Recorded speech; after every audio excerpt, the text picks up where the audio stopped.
Di awal film ini diperlihatkan dengan seorang wanita yang sedang menggerebek pacarnya yang berselingkuh.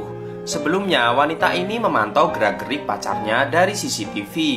Dan pada saat itu, pacarnya selalu memberikan kode warna kuning kepada selingkuhannya.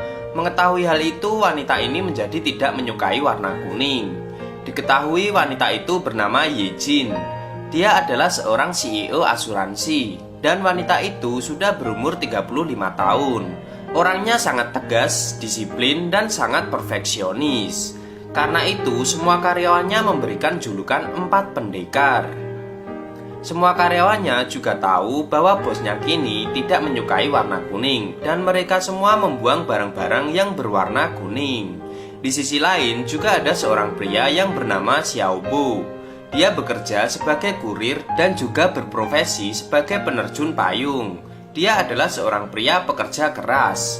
Pria itu paling keren dari semua kurir yang lain dan dia juga suka dengan otomotif. Bo memiliki seorang ponakan yang mempunyai penyakit telinga dan Bo juga bertekad akan mencari uang untuk membiayai operasinya. Kembali ke Yejin, saat itu dia sedang galau karena pacarnya selingkuh. Padahal mereka sudah bertunangan. Lalu dia mendapat video call dari sahabatnya yang berada di Paris yang bernama Sophia. Dia curhat tentang masalahnya itu, dan karena kejadian itu, Yejin menjadi tidak percaya lagi dengan cinta. Yejin juga berpikir bahwa lebih baik menjadi single parent saja daripada harus mempunyai keluarga yang lengkap. Dia iri kepada Sophie yang bisa bahagia dengan keluarga barunya itu. Kemudian Yejin berencana akan membuat bayi tabung karena dia ingin mempunyai anak tanpa pengenjotan, dan dia menyuruh asistennya mencari seorang pria untuk diambil benih-benih kecebongnya. Yejin juga menyuruh asistennya untuk merahasiakan rencananya itu. Lalu asistennya membuka lowongan pekerjaan sebagai kedok agar rencananya berjalan dengan lancar. Saat itu banyak pria yang melamar, tetapi tidak ada satupun yang cocok dengan kriteria Yejin. Dan saat itu dia tidak mau meneruskan pencariannya lagi. Kemudian terlihat Bo yang mendapat tugas untuk mengantarkan paket ke kantor asuransi itu. Dan di sana dia melihat lowongan pekerjaan dengan gaji yang lumayan besar. Pada saat itu terlihat seorang karyawan wanita yang dipecat secara tidak hormat karena telah membuat penipuan surat palsu dan korupsi pada perusahaannya. Wanita itu sangat emosi sekali, sampai-sampai dia akan mencoba menusuk Yejin dengan cutter. Tapi pada saat itu, Bo datang menolongnya. Hingga akhirnya wanita itu gagal menusuk Yejin. Ternyata wanita itu tidak terima dipecat. Jika dia kehilangan pekerjaannya, maka dia juga kehilangan anaknya karena mantan suaminya akan mengambil hak asuh anaknya. Yejin menjadi luluh dan memaafkan wanita itu dengan memberikannya uang jaminan dan tunjangan untuk keperluan anaknya sampai wanita itu menemukan pekerjaan barunya. Kemudian Bo mendapat peluang untuk ikut wawancara menjadi asisten Yejin. Yejin sangat tertarik dengan Bo karena penampilannya seperti tentara penerjun. Semua hasil tes dan wawancara Bo sangat cocok dengan kriteria yang diinginkan Yejin. Kemudian Yejin mendapat kontrak kerja dengan perusahaan itu. Tanpa membaca kontrak kerjanya, Bo langsung menandatanganinya. Yang dipikirkannya saat ini hanyalah mendapatkan uang. Sebenarnya Bo tidak mengerti tentang pekerjaannya itu. Kemudian asisten wanita Yejin menjelaskan bahwa dia akan menggantikan posisinya sebagai asisten Yejin. Saat itu Bo sangat yakin bahwa dia bisa melakukannya. Keesokannya Bo mulai bekerja. Saat itu dia harus menjemput Yejin di rumahnya, tetapi Bo malah datang terlambat. Yejin pun terlihat agak sedikit kesal dengannya karena dia tidak mau ada kesalahan sedikit pun. Tetapi karena hari ini adalah hari pertama Bo masuk kerja, jadi Yejin memberikannya toleransi. Semua pekerjaan Bo saat itu sangat kacau karena dia selalu melakukan kesalahan yang membuat Yejin tidak menyukainya.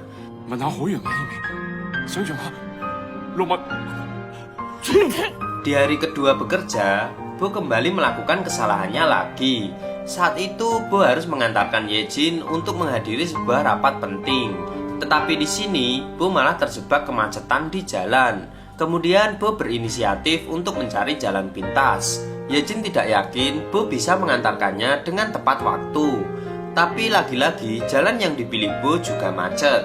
Yejin kembali memarahi Bo habis-habisan karena dia tidak becus dalam bekerja. Bo yang kesal dengan perkataan Yejin langsung berbalik memarahinya dan juga meminta Yejin keluar dari mobil. Ternyata saat itu Bo sudah mempersiapkan motor untuk mengantarkan Yejin menghadiri rapat pentingnya.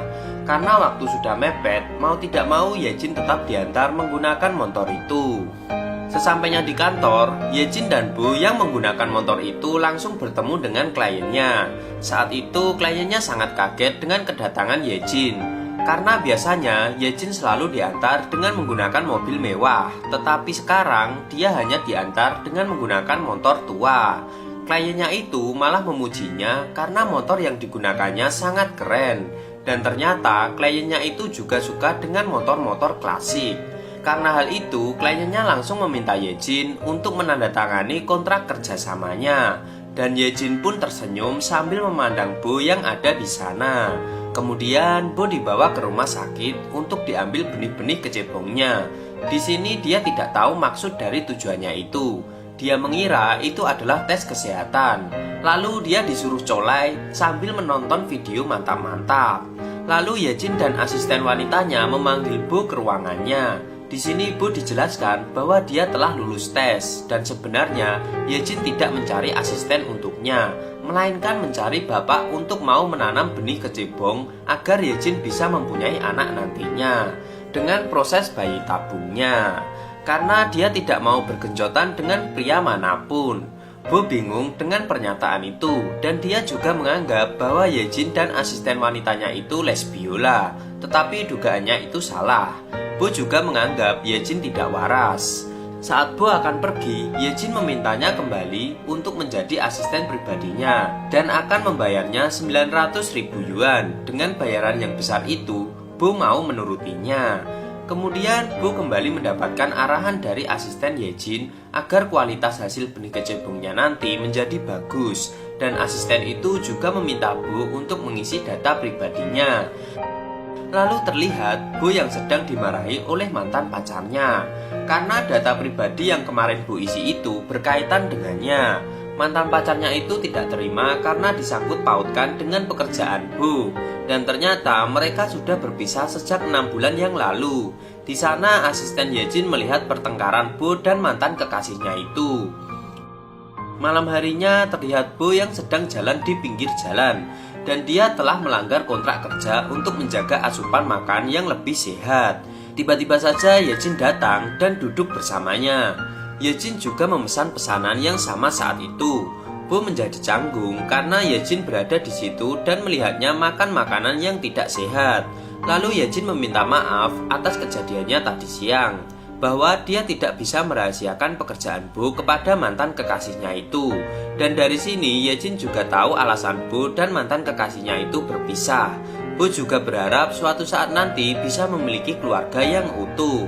Tiba-tiba saja asisten Yejin datang dengan membawa mobil ambulan. Dan para perawat itu langsung membawa Bo masuk ke dalam mobil ambulan. Bo dibawa ke rumah sakit untuk mengeluarkan alkohol dan racun dari darahnya. Lalu saat Bo sedang berada di rumah, tiba-tiba saja Yejin menelponnya dan memintanya untuk datang ke rumah. Sesampainya di rumah Yejin, Bo terpesona melihat tubuhnya dan dia menjadi gagal paham saat diminta untuk naik ke kamarnya. Saat berada di dalam kamar, Bo langsung melepaskan bajunya. Bo berpikir bahwa Yejin akan meminta untuk menggenjotnya. Lalu Yejin masuk ke dalam kamar dan memberikan lampu kepada Bo untuk menggantikan lampu mati di kamar itu. Bo menjadi malu karena dia sudah melepas bajunya saat itu dan sudah siap untuk bergenjotan. Keesokannya, saat Bo sudah siap untuk mengantarkan Yejin, tiba-tiba saja mantan Yejin datang ke rumahnya. Ternyata mantannya itu datang untuk mengajaknya balikan. Tetapi Yejin sudah mati rasa dengannya dan tak mungkin untuk balikan. Lalu mantannya itu memberikan solusi yang tidak masuk akal hingga membuat Yejin marah dan mereka pun menjadi bertengkar. Tiba-tiba saja Bo datang dan menengahi mereka. Kemudian Bo mengusir mantan Yejin itu keluar. Setelah itu Yejin mengajak Bo pergi untuk menemui ayahnya yang dirawat di panti jompo. Di sini diketahui bahwa ayahnya mengidap penyakit Alzheimer. Yejin berusaha agar ayahnya itu mendapat perawatan khusus agar dapat sembuh dari penyakitnya. Dan Yejin juga akan membayar perawatan itu 3 kali lipat. Saat Yejin akan pergi, ayahnya itu memanggilnya dan dia juga menganggap bahwa Yejin adalah istrinya. Bu melihat Yejin memperlakukan ayahnya dengan kasar. Bu tidak suka dengan sikap Yejin itu. Tetapi Yejin lebih tidak suka lagi jika Bu mencampuri urusannya. Kemudian saat Yejin akan pulang kerja, Bu tidak ada di parkiran dan dia mencoba menelponnya tetapi HP-nya tidak aktif pada saat itu. Yejin lalu pulang ke rumahnya dengan menggunakan taksi. Sesampainya di rumah, Yejin kaget karena rumahnya berantakan dan ternyata Bu membawa ayahnya itu pulang ke rumah. Yejin sangat tidak suka dengan Bu karena telah mencampuri urusannya. Mereka pun menjadi adu mulut saat itu. Dan Bu memutuskan untuk berhenti dari pekerjaannya itu. Keesokannya, Bu mendapat pesan dari Yejin bahwa dia harus membayar denda ganti rugi karena sudah memutuskan kontrak kerjanya secara sepihak. Lalu Bu datang ke kantor Yejin dan memprotesnya karena dia tidak mau membayar denda itu. Lalu terlihat Bu yang marah-marah gak jelas. Yejin pun sempat tertawa melihat tingkah laku Bu. Kemudian Yejin menjelaskan kepada Bu bahwa tuduhan tentang dirinya itu salah. Yejin lalu memberitahu masa lalunya. Di sini diketahui bahwa ayah Yejin dulu pernah berselingkuh dengan wanita lain di hadapan ibunya. Karena itu ayah dan ibu Yejin menjadi sering bertengkar. Hingga ibunya bunuh diri karena kelakuan ayahnya itu. Yejin menjadi dendam kepada ayahnya dan dia memutuskan untuk berpisah dari keluarganya itu dan tinggal di Paris. Karena cerita itu, Bu menjadi mengerti dan dia merasa bersalah karena telah berburuk sangka dengan Yejin. Lalu Yejin balik bertanya tentang Bu. Kenapa dia sangat ingin mendapatkan uang banyak? Bu menjelaskan bahwa itu demi keponakannya. Dia ingin bisa membiayai operasi telinga keponakannya itu. Karena kakak kandungnya telah meninggal dan kakak iparnya yang mengurus anaknya itu sendiri. Tanpa sadar, mereka berdua minum anggur terlalu banyak hingga membuat mereka berdua menjadi mabuk dan akhirnya mereka tidur bersama. Keesokannya Yejin terbangun dan kaget karena tidur berdua dengan Bu. Lalu mereka bergegas untuk pergi. Singkat cerita, Yejin mengajak Bu pergi ke Paris untuk merencanakan program bayi tabungnya. Dan di sana dia bertemu dengan sahabatnya untuk berkonsultasi. Sahabatnya menyarankan agar Yejin tidak perlu menghamburkan uangnya untuk program bayi tabungnya itu. Karena sahabatnya ingin Yejin dan Bu bermantap-mantap saja. Tapi Yejin gengsi dong, dan dia tetap pada pendiriannya. Kemudian terlihat Yejin yang berada di ruang operasi dan bersiap untuk melakukan program bayi tabungnya. Malam harinya terlihat Yejin dan Bu sedang duduk berdua. Mereka membahas mengenai anaknya nanti. Karena Yejin tidak ingin anaknya memiliki masa kecil yang tidak bahagia seperti dirinya dulu. Sebenarnya, Bu ingin benar-benar menjadi ayah dari anaknya nanti. Tetapi Yejin tidak menginginkannya. Dan dia malah mau mengarang cerita agar bisa menjadi alasan untuk anaknya nanti jika suatu saat bertanya tentang ayahnya. Bu lalu menceritakan tentang kecelakaan atau insiden saat sedang melakukan skydiving.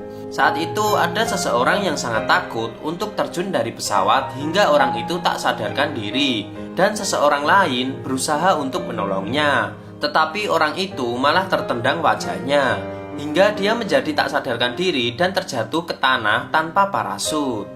Bu terlihat sedih saat menceritakan cerita itu.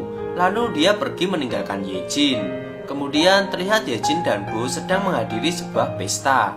Dan di sana Sophia memberitahunya bahwa program bayi tabungnya berhasil. Yejin dan Bu sangat senang dengan kabar itu. Mereka pun berdansa dan berpelukan. Bu mengatakan kepada Yejin bahwa dia mau bersamanya. Tetapi Yejin malah pergi meninggalkannya. Saat itu Sophia juga menyarankan agar Yejin menikah dengan Bu. Sepertinya dia juga menyukai Bu. Tetapi Yejin sepertinya bimbang dengan keputusannya saat ini. Lalu keesokannya Yejin menyuruh Bu untuk kembali ke Hong Kong dan dia menyudahi semuanya. Sebenarnya Bu masih berharap bisa bersama dengan Yejin. Tapi Yejin sangat keras kepala dan tetap menyuruh Bu untuk pergi. Dengan rasa kesal, Bu pergi dengan berjalan kaki. Singkat cerita, Bu berhasil mengoperasi ponakannya agar dapat mendengar kembali.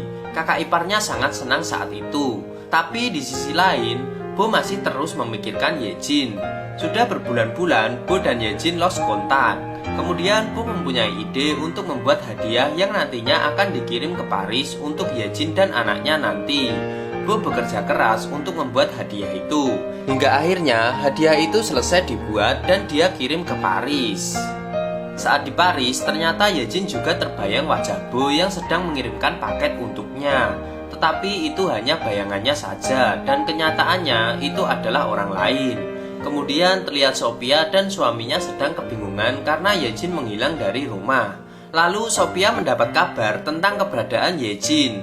Dan saat itu Sophia juga mengundang Bo untuk datang ke Paris. Lalu mereka pergi mencari keberadaan Yejin. Dan diketahui bahwa Yejin mengalami keguguran. Saat itu dia sangat senang sekali karena kehamilannya itu. Dan dia mempersiapkan segala kebutuhan bayinya itu sendiri. Sehingga dia menjadi kelelahan dan saat itu dia mengalami pendarahan. Kemudian Yejin dibawa ke rumah sakit tetapi bayinya tidak tertolong. Yejin sangat sedih dan depresi saat itu. Hingga suatu ketika paket hadiah yang dikirimkan Bo itu datang dan membuatnya teringat kembali masa-masa berat itu. Kemudian mereka menemukan keberadaan Yejin yang saat itu berada di tebing pantai. Bo lalu menghampirinya dan mencoba untuk menenangkannya.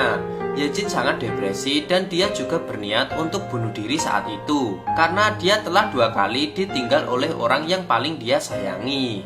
Bo lalu mengingatkannya pada cerita seorang penerjun yang tewas. Dan ternyata itu adalah kakak kandung Bo. Perlahan-lahan Bo mendekatinya dan dia malah mengatakan bahwa jika Yejin mati, Bo juga akan ikut mati dengannya. Mereka berdua malah lompat ke tebing itu. Dan ternyata Bo sudah mempersiapkan parasut. Lalu mereka berdua berhasil terbang ke udara. Bo berhasil menenangkan kembali hati Yejin hingga mereka turun di depan sebuah gereja. Dan pada saat itu juga mereka saling bermadu kasih di sana. Singkat cerita, akhirnya mereka pun menikah dan dikaruniai 2 orang anak. Mereka pun sangat berbahagia dengan keluarganya.